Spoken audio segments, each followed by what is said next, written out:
just sitting there, just support. Yeah, she was telling me, she was like, yeah, DJ was over there. I was like, oh.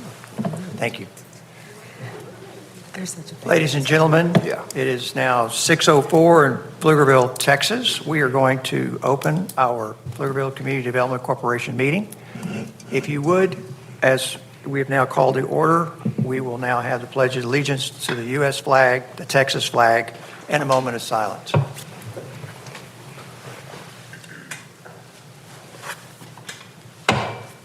I pledge allegiance to the flag of the United States of America and to the republic for which it stands, one nation, under God, indivisible, with liberty and justice for all. Honor the Texas flag. I pledge allegiance to thee, Texas, one state, under God, one and indivisible.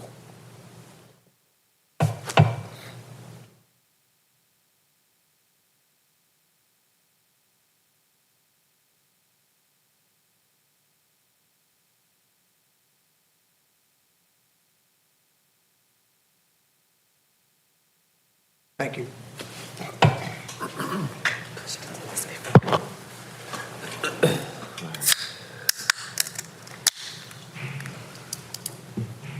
We now go to items of community interest. I will turn this over to Jerry to lead our discussion, and anyone else on the board who has a point of community interest. But Jerry, if you'll lead us. Good afternoon, board members and citizens. Today, wanted to kind of run through our community items of community interest. If you could go to the next one. This is one that I don't really understand why they took that picture of me, but that's neither here nor there. They caught me in the middle of talking. We've started our own PCDC podcast. I absolutely have no clue why they picked that picture, but that's neither here nor there. It has really performed quite well on the Spotify as well as YouTube, and for some strange reason, more than I think 800 people wanted to hear what I had to say. I have no clue why, but nonetheless, it's a great opportunity to communicate with the public.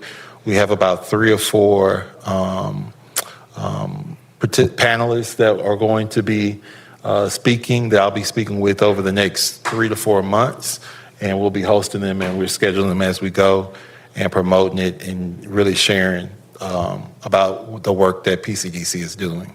The next item is Project Nexus. So we wanted to make sure that we're hearing from the community on what they would like to see as it relates to Project Nexus. We set a goal for 1,000 responses, and these are individual responses. So all of the IP addresses are, once you make a selection, once you vote, you can't go back and add a different response. So this is from 1,500 individual IP addresses. So this is a huge response from our community. We're trying to get to the number 2,000. There's an in-person event that we will be having at Typhoon, Texas on the 25th, which is a Saturday. It's an opportunity to get the community to come in and share what their thoughts are about Project Nexus, and some of the things that they'd like to see and some of the things that they may not want to see as much on the property. So wanted to give you guys an update on the community response and the input that they're providing. The next one is the Growing Pflugerville. So this is our newsletter that we're sending out. So instead of kind of relying solely on our social media platforms, we are also connecting with our business community and our citizens through our newsletters. So this is the first issue. What will happen in the future is it'll start to split off to be more contoured to the reader.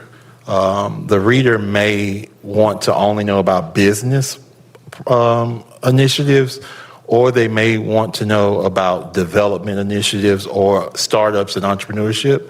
So this will get to a point where they'll split off into two and be customized to the reader to ensure that they are reading something that they actually are interested in instead of just kind of throwing everything at them. Next. So this is this is a series of different businesses that we've covered. You know, last time you guys got a chance to see Teak Easy. The time before that, you had a chance to see EOS North America, which is our Behind the Tilt Wall series. This one is Crux. We had a team go and interview Crux, and now we're promoting it on both YouTube and all of our social media platforms. We'll quickly watch the video real quickly.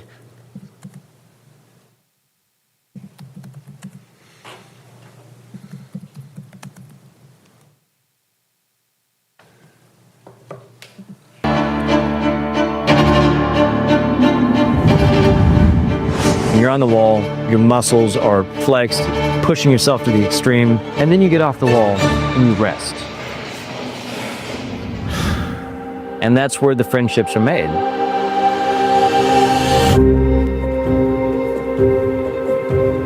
I see this facility as a way to encourage those interactions, those downtimes. When you're not on the wall, this place needs to facilitate all those non-climbing interactions that support the climbing. When we started it, there was this aspect that a climbing gym was just like a place to train or host birthday parties. We wanted to add in other amenities because we're not just climbers. We enjoy yoga, we enjoy fitness, and we have children. So like after school programs, each community member has other facets to them. And so a space that allows those to also flourish. And it's not just about climbing. Once you arrive on site, you can go to the coffee shop, you can grab a bench and read a book, you can do some laptop work, you can come inside Crux, and go back and forth between all these things.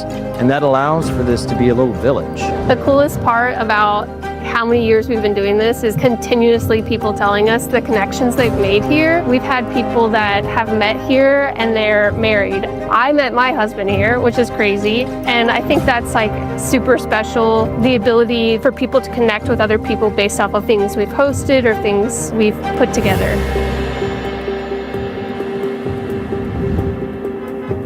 A lot of our demographic that was 25, 35 is moving out to Pflugerville and they're starting families. So we were like, well, we would like to put a space there for them to be able to keep up with their climbing routine or fitness and yoga. You can't be a local business and start a new climbing gym in Central Austin. It's so difficult.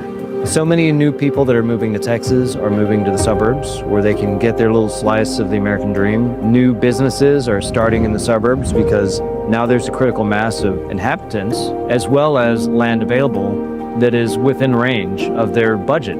But there's also a cultural shift. Now you have plenty of subcultures throughout all the Texas suburbs to support a diversity of opportunity. You can come out to Pflugerville, you can buy a house, you can go to a good school for your kids. Why wouldn't you want to open a business here? We're at the crossroads of I-35 and the toll road. You have perfect access to the country as well as the city of Austin, as well as Round Rock and Pflugerville itself. This is your opportunity. So this is one of those key examples of why it's so important to have developing relationships with the business community. When we had our FAM tour in December, we hosted their first stop at Crux. So they had to go and climb walls. That was an interesting thing there. But they had to go and climb walls, and this was an opportunity for them to kind of see a small business and how they were functioning here in this community. When a business is looking to locate in your community, they expect for me to say how great it is to do business here. That's a common expectation, right? it's a different story when they can see video footage, stop and talk to the business community, and ask them questions. And so I know that I have been extremely diligent about pushing for us to increase being more business friendly. But there's a method behind that madness, right? It's the fact of who are you going to believe if you're a site selector? Are you going to believe Jerry, who says that it's great to do business here? Well, I'm paid to say that, right? Just being honest, I am. I'm paid to say that. Or are you going to believe somebody who's not paid to say that, who could have chosen anywhere in Central Texas to locate their business, and they chose here? So just wanted to show you guys this this promotional piece here. We're continuing to do these every month. We have Aiden here, by the way, the gentleman who actually had a much more flattering picture of himself sitting next to me. But we appreciate his efforts and the work that Adam and the rest of the team are doing together on this. I believe that should be it as it relates to items of community interest. Okay. Where are they located? Crux is over off of Heatherwild. Highland Park Elementary? Okay. Oh, okay. Yep. And no, I didn't climb. That's it. We were just wondering. I knew it was going to come up. That's why I went on and addressed it. Very good. Does anyone else have anything to comment about? Okay. We'll now go to item 4, public comment. And I do not know of anyone who's asked to speak. So we will move from this point down to our public hearing. And it's 6:15, and right now I'm going to read the first public hearing. Actually, it's the only public hearing item we have, item 5A. In accordance with Texas Local Government Code, Section 505.159, the City of Pflugerville Community Development Corporation, PCDC, will hold a public hearing regarding expenditures for the following project being considered by the PCDC. This is Project Trails, funding not to exceed $190,000. The public hearing is now open. Do not. No, we don't have anybody speaking. Permission to close, or motion to close public hearing? Okay. Second. Adam has made a motion to close. Oscar has second. Caesar? Yes. Oscar? Yes. Yes. Yes. Yes. Okay, 5-0 to close. Mr. President, Yes, sir. I just want to highlight that this now meets the 2 readings requirements.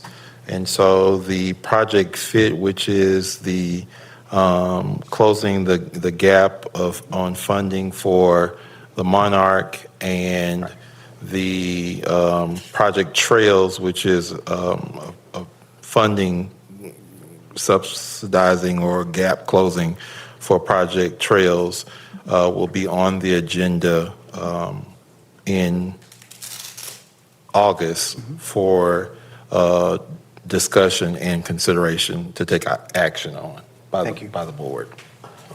Very good. Moving on to item 6A, regular meeting items. Discuss and consider action to approve the PCDC June 17th, 2026 regular meeting minutes. Anyone have any comments? So moved. Oscar moves to approve. Second. All right, DJ second. DJ, we'll start with you. Aye. Adam? Yes? Aye. Yes. Okay. Okay.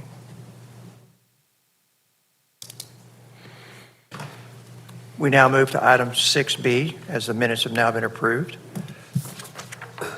Review and discuss the PCDC June 2026 staff report to the Board of Directors. Jerry. Good evening, board members. I know that you all have this in front of you. We are constantly kind of changing up the the report to try to fine tune it and kind of get it to where it needs to be, to be worthy of reading, and then highlight our KPIs and highlight also the strategy behind both the SEDS plan, the workforce plan, as well as the Aspire 2040 plan, and how they all integrate into one another. We'll touch real quickly on some of the highlights that I wanted to bring to you guys' attention.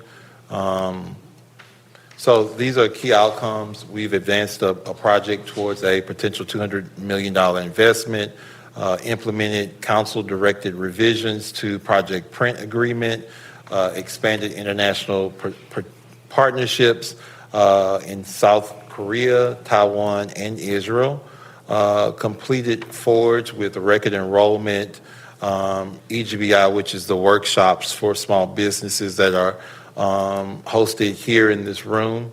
They are at capacity now. We have small businesses, instead of those businesses at one point in time were going and driving to Austin to receive small business services from EGBI. They are now able to stay here in our community and receive those workshops and those trainings here in our facility. And so we closed out the Forge program. I want to say there was about 45 or 46 students in Pflugerville ISD that we were able to partner with the school district in order to support this effort of helping youth entrepreneurs develop their skill set within the summer of within 3 weeks. Recently, we received an email from the International Economic Development Council that the Forge program was recognized and will receive an award during the October International Economic Development conference, annual conference, that the Forge program was recognized and won an award. There was another category that we won an award. So in December, when we did the FAM tour to attract our site selectors to come here and tour this area and do a 3-day just in Pflugerville, the pamphlet that we created, that Adam and the team created, they used that. We sent that pamphlet off for them to review it, and it received an award also due to its readability and the information that was provided in that document. Also, we improved a pipeline quality through the strategic project screening. This document, we sent this to you all, and it's also here in person. It is what I would call a confidential document. It's not really necessarily confidential because we don't want the public to see it. That's not the reason why it's confidential. The reason why it's confidential is because if I am a colleague in a neighboring city and I know what the project names are and we both are bidding for the same projects, it gives them an opportunity to hear what we're doing and why we're doing it, how we're doing it, and allows them to be able to leverage or ante up and outdo us in competition for projects. So that is the reason why we really push for this to be considered a confidential document. But within this, I would like to highlight that there's 31, and if you can go to the next slide, I think the dashboard shows this. So as of June, it doesn't count the July entries that we've had, but as of June, there are 31 active projects right now. There's about a potential, out of those 31 projects, are a potential of $2.3 billion. There's a potential of 6,735 jobs. 3 RFIs were submitted for June. 5 of them were declined. for several reasons. Some of them were declined because of environmental reasons. One needed a rail spur. Best of luck with getting that. And so we had to decline that, and a few of them just did not meet what we thought was a sufficient amount of average wage in order to really pursue. We wanted it to be above the individual average wage, which is somewhere around 55,000. The household average wage is 118 to 120, and the median income is 122,000 per household. And so we don't ever want to go out and try and incentivize a project that falls below that individual average. And so we're typically look for projects that the funding is above $60,000 or more.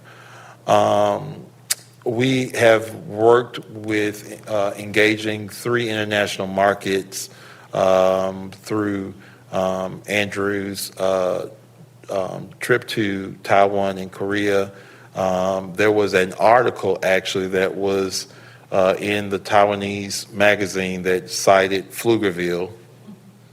It said Pflugerville Community Development Corporation. I gotta ask, and it sounds funny. Did you read it in Taiwanese, or did you have it? Absolutely not. I definitely converted it to English. Because I want to be really impressed if you tell me My wife probably would tell you I barely got the English language down back. So, Google. But I definitely converted it to English. But I thought it was a really nice touch that it was in Taiwanese. I thought that was a really nice touch.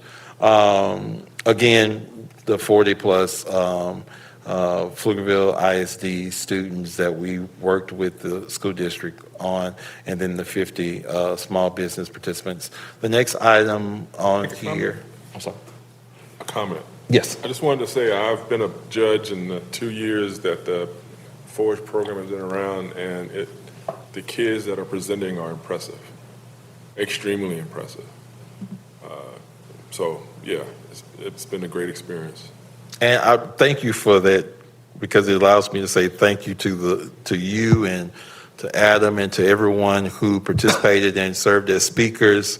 We really do appreciate it, and for you guys to take your time out of your schedule and go and be a part of that, it really does speak to how much you all as this board and as this community really care about making sure these students feel supported. They were extremely excited about the gifts that they received. The 2 top winners received an iPad with the pen, and I think even the keyboard attachment as well. I know that they were hard down smiling. I know that they were grinning. I mean, these kids were so shocked that they had received that award for committing to 3 weeks of learning about small business development. Just to be brief in that, one of the main reasons why I am so serious about this program is because a lot of communities want to go after the big fish. And we want to go after the big fish. We do. We are going after the big fish now, right? But there's the future that we have to think about, and how do you engage young people to start thinking about becoming a part of that business community, whether it's today or in the future. And that's what Forge is about. It's about getting kids acclimated to becoming a business owner, because everybody's not going to go to college. Everybody's not going to go to the military. And so if you give a kid an opportunity to have more choices, then you're giving that kid to have better options, because they're going to take an option that may not necessarily always be the best. But if you're putting them in opportunities where they can succeed or have the chance to succeed, they're going to have a better shot at going in that direction. Just one comment on what you said. Even if they do go to college, starting a business may be a way to pay for college. So Absolutely. Yeah. And there was a gentleman that paid for college when in my former life, I always say that when I'm talking about another city that I came from, that gentleman bought a snow cone stand, and his snow cone stand paid for his college. So those are the types of things that get it done. Well, also food for thought is we're giving them the platform or the ability to start their own business, but anybody can start a business.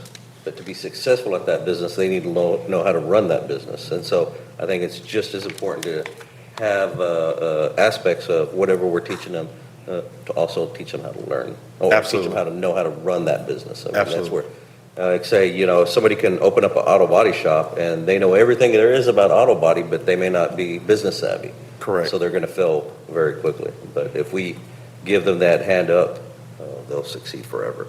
That's an excellent point, because a lot of those kids, we think about college, the 4-year route, even a 2-year college, you're getting a certificate, CTE, you want to be a plumber or a high back, and you want to start a business, these Yeah. are great tools. Yep. Yep. And Stacy worked really well with getting the SBDC engaged and also SCORE, I believe, as well. So that's that additional tool of, it's not just the academic part of learning about small business development, but it's also that real world experience that you guys are talking about that says, hey, this looks really good on paper, but how do I apply this? And that's what those conversations from real world individuals really gave them that opportunity to do so. But when I got there and started, engaging with them, they were really dialed in to this program, and they were really excited. So one of the things that we are looking at is trying to identify that next step of trying to figure out how to help maybe tie into kids who are being homeschooled, and just kind of figuring that out as well. But that is something that we are kind of thinking about maybe further down the line. But that is something that we're looking into, because we did see a lot of feedback from parents online asking about what about homeschooled individuals. So the next item, this is just major projects. Wanted to highlight some of the major projects that we have been working on that are still active. Broadbean is still active. Print is actually, because I wanted to do correct by the month, right? This is reporting for June. So at that time, the agreement had been revised. The project print has been filled out correctly by our attorney, has went in and made all the revisions based off of comments from the council. The document has been reviewed by our council to make sure that it was true to form.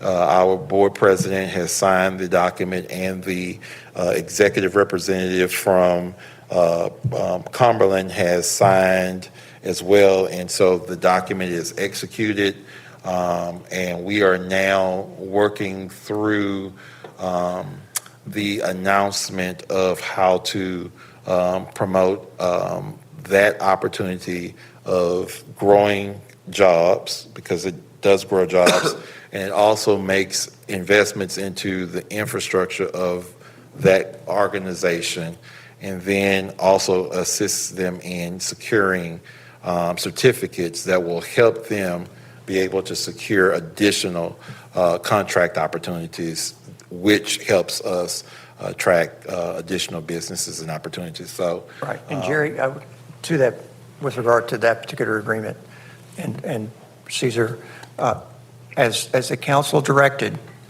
before I signed that agreement, again, our attorney did make the modifications based upon the direction. Okay. And I read through it. I pulled even the original agreement from the previous meeting to the one that was discussed at council that was finally approved for the request for that incorporation. So I'm just saying that before I even signed it on behalf of the board, I went through and made sure it met what the council's directive was. And Thank you. Yep. Princess actually withdrew from consideration, so that status is closed. I sent you guys some information as to what kind of led to it. The how do I'm gonna wordsmith this.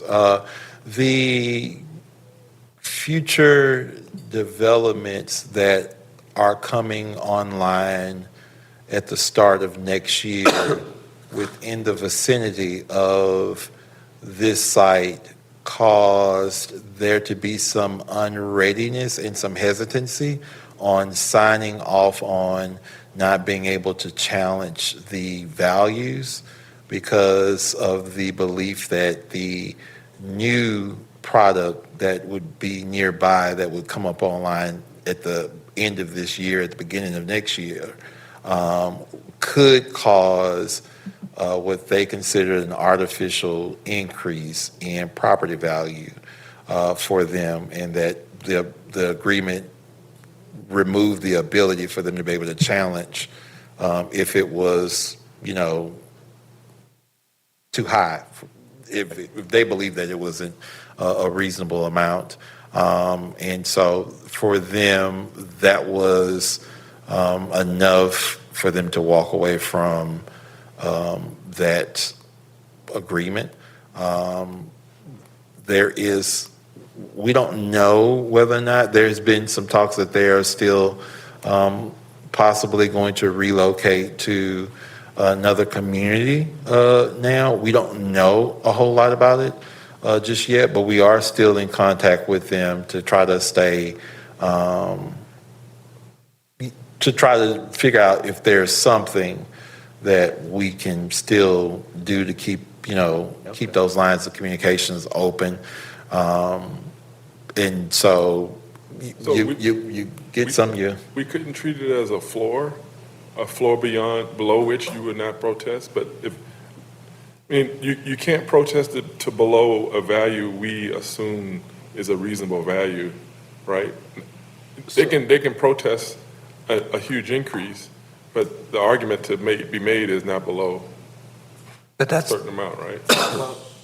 The wording in the agreement says you will not protest. Oh, okay. All right. I want to be very balanced in my statements that I'm making. The conversation I had with the applicant, I don't think in my 15 years of being in economic development, I don't think I've ever said this to an applicant. But the team is looking at it because I said it in front of them. I have never asked someone to take money from me. I've never asked somebody to take money from me. But I am telling you today, I feel like you're going to regret the decision not to do this deal. And that was my statement to them. I think the hesitancy or the reluctance based off of what they felt is artificial value being added into the market, which could possibly drive up their values. I'm not sold that it would have pushed it to the level of what their concern was, but I am not. This goes back to a conversation that happened last night. I am not the business owner, and they have to go where it makes financial sense for them. And, I had to respect their decision and say, this one may have gotten away from us, but I hope you guys don't, throw an egg at me if I come knocking on your door trying to figure out something next. So, right. And I'm not one that ever wants to keep an item on the table. In other words, at some point it has to come off. But with that particular agreement, again, it's as far as our records, it's closed. But I personally am still hoping and open to them thinking this through, because it's been a couple of months that we've been walking through this. I have no problem giving them a little bit more time to really think this through and to come back. So all I'm getting to is just, and from my standpoint, and I'm just sharing this from the board's perspective. I understand how the business owner is thinking this through. So, And I want to be, again, speaking to the fair and balance. The council language and request had a caveat in it that said, if you bring us the best deal. So I don't want to try to box this in as if there wasn't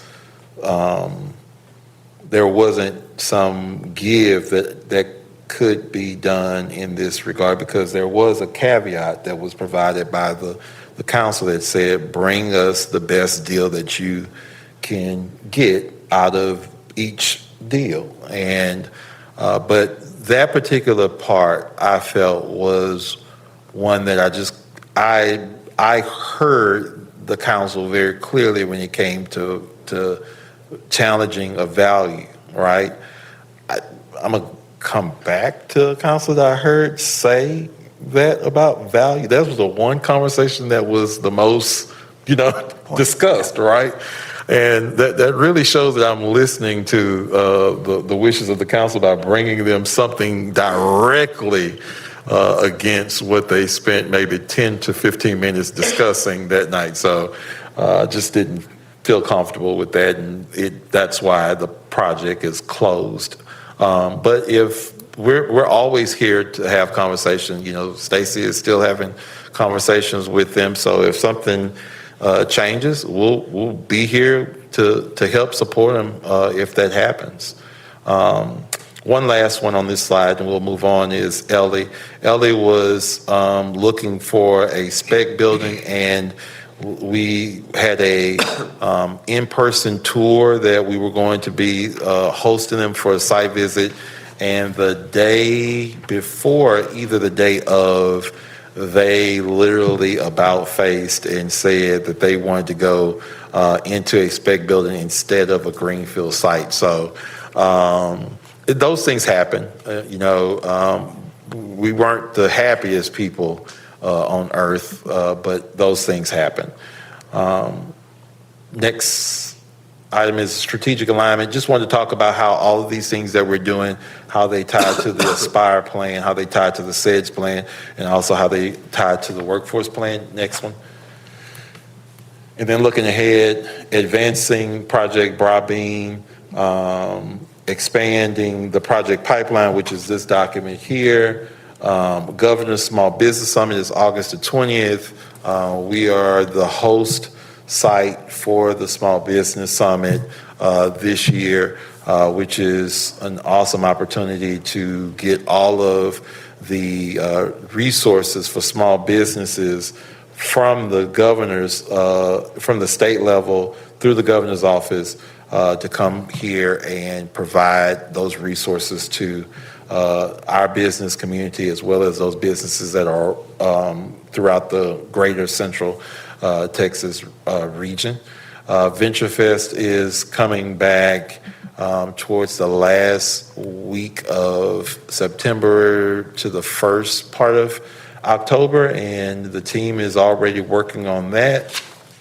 The executive KPI dashboard implementation is something that we're working on based off of the council's input. Let me back up for a second. Based off of council's input, the team has individually looked at what it is that their position calls for and has come up with KPIs as it relates to their position, what those tasks and goals are that are outlined in our strategic plan, in the Aspire plan, and in the workforce plan. And that is what helps tie this document here, which is a monthly report, to how we're implementing what we're doing to achieve the goals that are set out for us to achieve as an organization. I think that is the last thing. And if the body has any questions, I'd be more than happy to answer them. I have a question. Although this, I understand it's closed, but I'm and if it's an inappropriate question to ask, just give me the stink eye. But if the concern was you cannot protest, as opposed to you cannot protest a value below or whatever, a number that we have, both PCDC and City Council have determined the value of this project, so that if it does go up above that considerably, they can go protest that. Was that discussed or considered, that kind of language, if it's making sense? I'm not throwing you into the ring, but I'm going to make some comments after your statement, but I know that you probably want to touch on that language. The guidelines from the city council going forward to capture the growth that is being added by the incentivized project, whatever that is, you bifurcate the pre-existing, they could maybe protest that, but there's no cap in there. It's everything, whatever that is. That's the intent.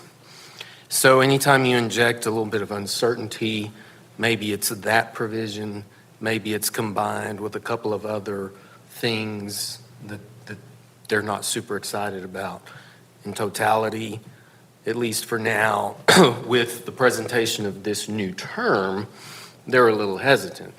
Could that change? Possibly. But to answer your question, there's no cap on it. It's just whatever the growth is. No, and I apologize for not being clear. I'm not talking about the growth. I'm just saying this deal was worked up based on an assumed minimum property value, if I'm not mistaken, right? That I'm looking around for. Oh, you're asking if So if the project was kind of assessed and said, this is worthwhile doing with this minimum value, then they don't get to protest below that minimum value. If they want to go and fight an increase based on other things happen, you can go do that, but you cannot go below this assumed valuation. That way, we're protected. The deal is protected at that minimum value. Anything above that is potentially gravy. It's just that gives them the ability to go fight it if they disagree with an increase. But it makes the deal work because you can't go below whatever that Benchmark. based off of the email that we received, that was not the direction of the council based off of the email. So, Okay. And again, All right, I'll say this. This is a new endeavor. Okay, there's a lot of I'm going to use the term trust that has to occur as it relates to these economic development projects, right? But we also have to be careful to not find ourselves being non-competitive with our surrounding colleagues. There are communities that are around us who don't use that type of language in their modules or in their agreements. And we could find ourselves down the road at that point where we're putting that language in the agreement that causes some larger projects to walk away. Now, again, Princess is a placemaking project, but I think this is why it's so important to have conversation about economic development and incentivizing projects, because there's no way you can look at an Amazon the same way that you look at Project Princess. They are not the same. And if you view them as the same, then we have a much longer conversation that we have to have, okay? And I need a couple of days, okay? And a power slide and everything, okay? Because we're going to be in there for an hour or so, right? But these are not the same projects, but a lot of times if you don't fully understand what you're looking at, sometimes you look at everything in globo. You can't, not if you have competitive neighbors who have their toolbox a little bit more refined. And so this is a process. We just have to go through this process and identify how to not just educate, this board, educate the council on these projects, but also on what surrounding communities are doing that's getting their projects either getting their communities selected or attracting the project. So that's where we are as it relates to that. It's a process. I'm not excited about losing Princess for right now, but it's a lesson learned. One other piece I will say, there is, and this was discussed last night, there are costs that I really think one of the other pieces that kind of made them step back was the cost to put the sidewalk in front of their business and some other improvements that when you're talking to a small business owner who doesn't understand why they should be covering the cost for a sidewalk or street lights, right? Or parking that is on the street and not on their property, you're running into a gap in understanding between a business owner who doesn't fully understand why am I having to put a sidewalk in or a street light in or a road, a parking space on a public road. Like those are some of the things that you can also run into. And if you don't have a business owner who understands or at least is open to it, those are some of the pitfalls that could get you hung up in this. So that goes back to why you cannot look at these projects the same when you're incentivizing them, because of the simple fact, one is a large industry who has all of the brain trust and the sophistication, and then you have the smaller business who was approved for this amount on a loan to get this building, was approved for this amount for the construction and the remodeling for this space. And if the numbers don't work, they can't go back to the hedge funds and to their boards with millions and billions of dollars. They have to either cut it or go somewhere else. I think it's worth noting that a business is never necessarily tied to a space, a place. Right. So we have to be competitive, that's on us. And my question is, do we have the opportunity, before we lose another project, do we have an opportunity to educate and to bring forward more information for the council so that they are more aware of the positioning that we may be falling into? Yes. So Trinity and the team has been working. This is that list they've been working on. They also have done some work on looking at what incentives are being offered in communities that range between, I believe it's 70,000 to 150,000, and looking at what tools they are using to incentivize projects, and also kind of looking at what language that they're using. It's easy for me to come up and say, no, we shouldn't do this, right?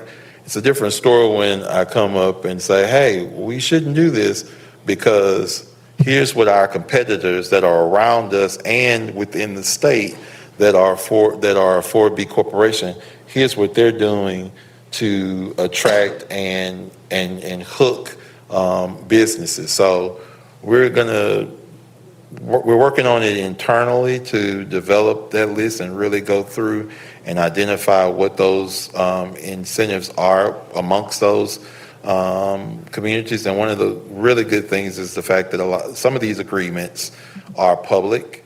Most of these agreements are public, so we can get some of the language to kind of see what is being proposed. I will say, and then I'll be quiet about this topic. I'll be quiet.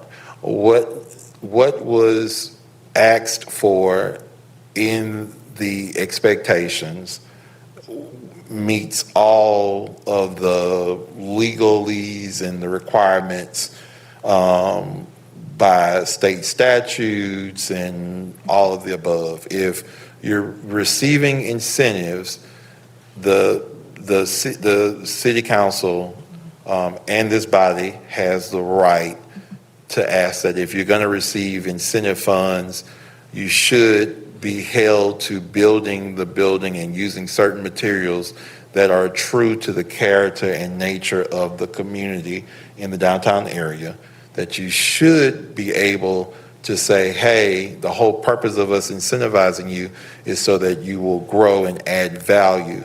So we're not saying that the request that was made was not sound, legal, or responsible. What we are saying is that at the moment, we don't necessarily see competitive communities around us using certain words and languages and things, and I think that that's the process that we have to go And Oscar, through. I think, just personally, I think council will be most of council will be receptive to a lot of your suggestions, especially the ones you were making earlier. It's just like DJ said, we need to come to the table and have those discussions at times. And when Jerry's there, sometimes, I'd love for you to be there and go up there and voice this and say, hey, we need to try this, we need to try that. I think Jerry gets a little, personally, I think some council members berate him a little too much. And I think some council members don't understand that he doesn't work for council, he works for us. Just I'll say that out loud. Did I put that on? Is that on the record? I hope that's on the record. So, yeah. He works for the board, just to clarify us. Us is the board. Yes, there you go. Thank you for the clarification.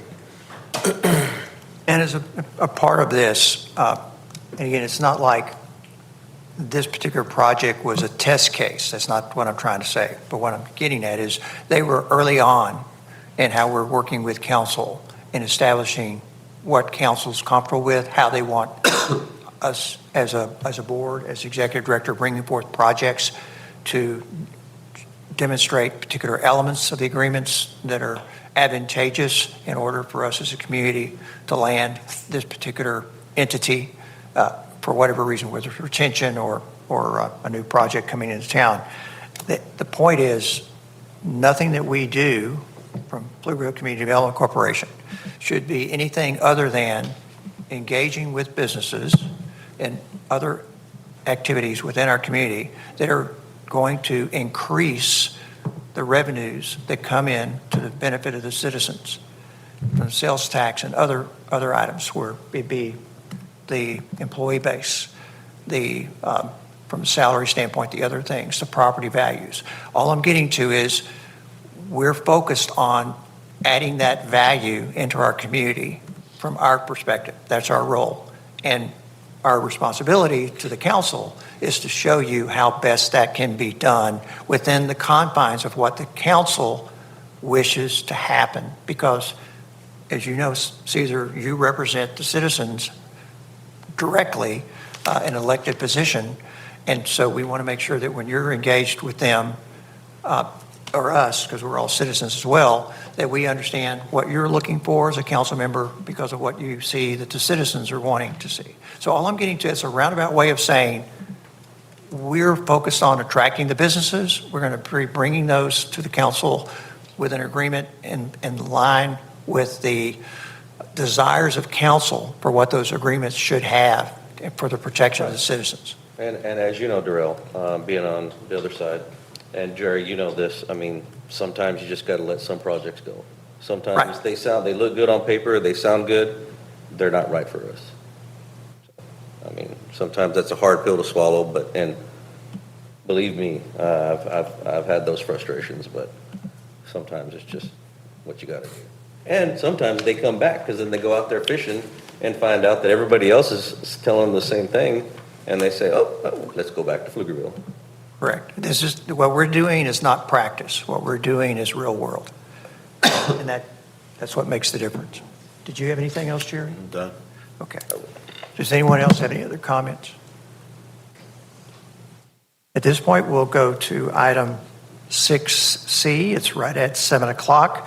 And this is the discussion and consider action to approve the FY 2027 proposed budget and all programs and projects contained within the proposed budget.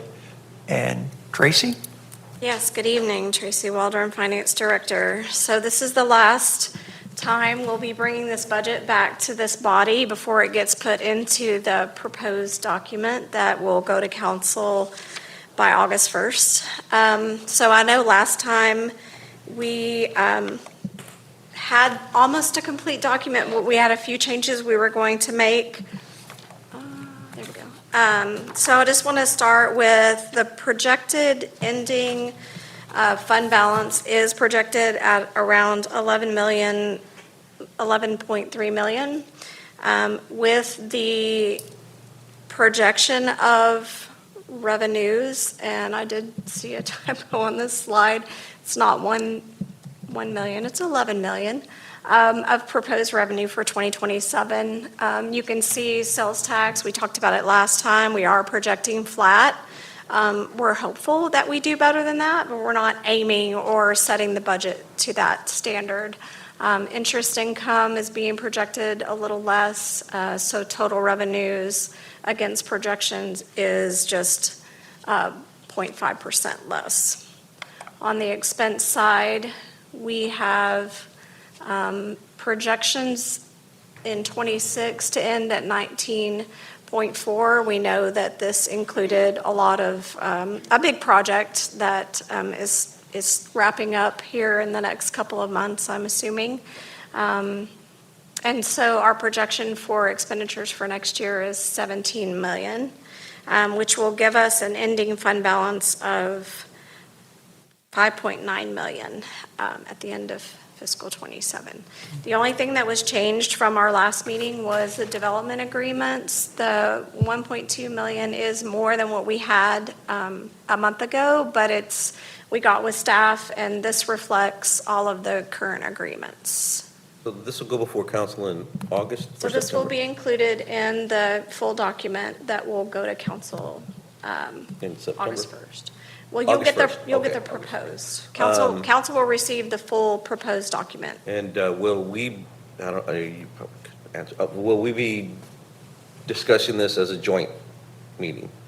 And I ask that because I think that it's going to be imperative that we do, because going back to what we're saying, I can already tell you, there are going to be people on council who will go through these numbers with a fine tooth comb, and they're going to recommend changes.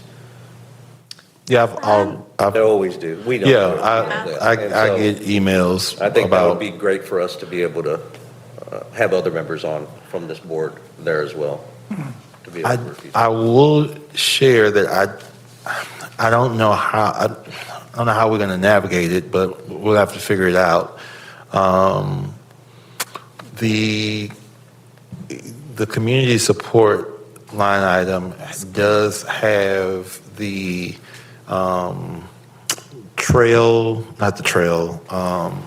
Project Fit included right at this moment, but the vote for it here has to happen in August.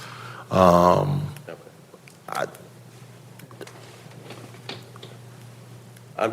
guessing we might be able to have an emergency meeting or something. I don't know. I think we can navigate that. I mean, it's still a proposed budget. It's a proposed document. It's Right. not final adopted at that point. Okay, so it wouldn't be finally adopted. Oh, okay, well then we'll be fine. We'll get it August Okay, 1st. and we'll be fine. discuss it, but Gotcha. think that'd be- Okay, then we're There fine. will be a few work sessions, or we probably have several conversations about the proposed budget through August into September, so I can make sure you have those dates. Okay, no, that, Make I mean, that's sure. fine. I just wanted to make sure that we weren't running out of time to. Yeah, no. To have the necessary votes. So I think we'll be fine. I do want to share with the board, just want to make sure you guys are always informed on this. The 2027 proposed budget for the personnel, the number is not going to change, but I do want to be forthcoming. There's a personnel conversation that has taken place with a staff member who I feel I want to make sure that I do right by the individual. And because the budgeting process has already taken, shape and we're already in the thick of it, I'm having some conversations to identify how to take portions of my COLA and shore up that individual. This is, I can't believe I'm telling board members, this is not up for debate. I don't know if I can say that, but it is something that especially with the timing that we have involved, and I feel it's necessary for the individual. So it's something that I'm having conversations with the appropriate folks to navigate that with. So that number does not change. You guys will approve the draft and it'll go through. But just to get something shored up this year, I want to make sure that I take that opportunity to address it. So. Okay, so, and I appreciate your bringing our attention in the manner that you did, so that we are aware of what is going on. And again, this is a discuss and consider item, so this will be where we will be voting on the budget. So that's, again, right when you started touching on that, I understood why, because as we vote to approve this budget, to be aware of what that is still in ongoing discussion, I think is fair. And the level of detail that you provided, I think is appropriate. So there's nothing more that from my standpoint, I think we need.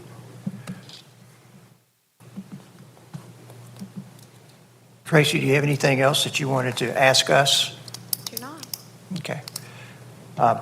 I will go ahead and make a motion that we approve this budget. Second. Okay, so we have a motion. Yeah, okay, so we have discussion. Us approving this does not convey approval or acceptance of any particular. It's just right now, as been discussed, a proposal that may get modified during the month of August, number-wise. You're talking about the, I'm just talking in general terms. okay. That these numbers can change prior to being accepted by council. Well, the only numbers that, I'm just saying in general, as a general statement, us approving this does not in any way say they don't change. These numbers don't change in the future before they are incorporated and approved by council, correct? Jerry, if I may? yeah, because The key word, started to look on my face, I was like, the ugh. key word is proposed. Exactly. Yeah. I'm just So what making this sure. is doing is you giving me direction. Right. Because I need the final numbers to put in the proposed document. I mean, the proposed does change usually at least a little bit from proposed to adoption. Right. So there is a window there where, things could be modified, but what I'm presenting tonight is what will go in that proposed document. And so that's the guidance that you're providing this evening. Correct. So bottom line is, as a board, we know what the anticipated revenues are, Oh, I understand. as well as those expenses that have been identified. Okay, in that case, I second. All right, well, we had a second from Adam, No, I think, okay, sorry. all right, Caesar? Yes. Yes. Yes? Yes. Yes. Okay, 5-0 vote to approve. And, James? Yes, sir. Our new city manager is with us officially as of July 1st. Thank you. if I understand. It's good to be All with right, you. thank you. Grab this. Thank you, Jerry. Thank you. Have a great day.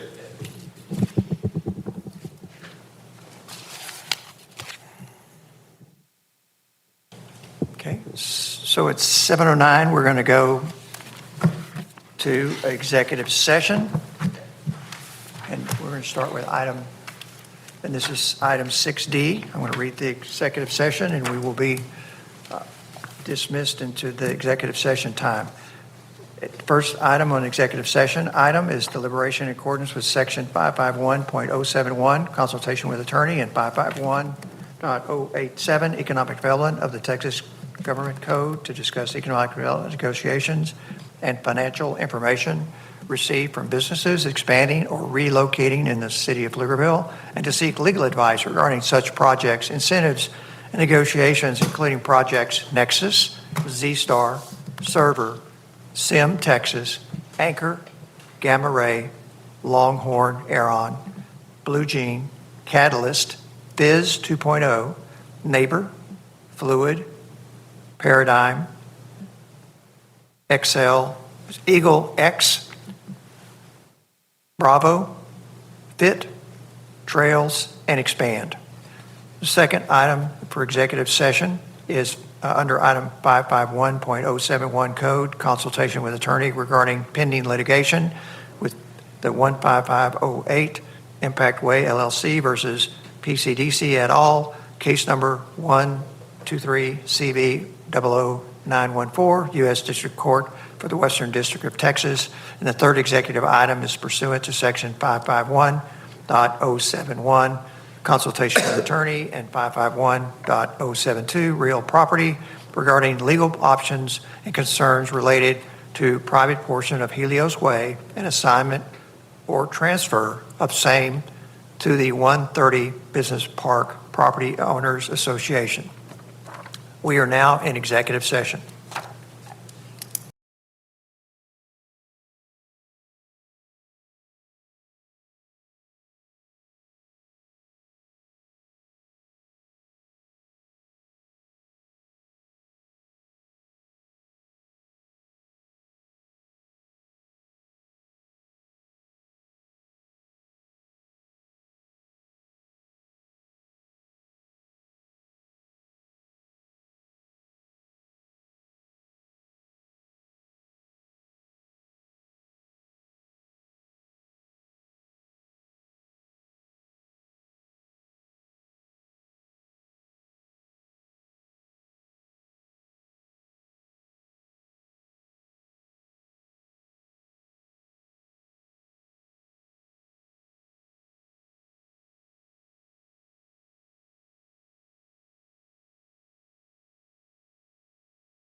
taken. At this time, at 9:28, we are now adjourned. Hey. Thought I was like, chill. Anticlimactic. Oh,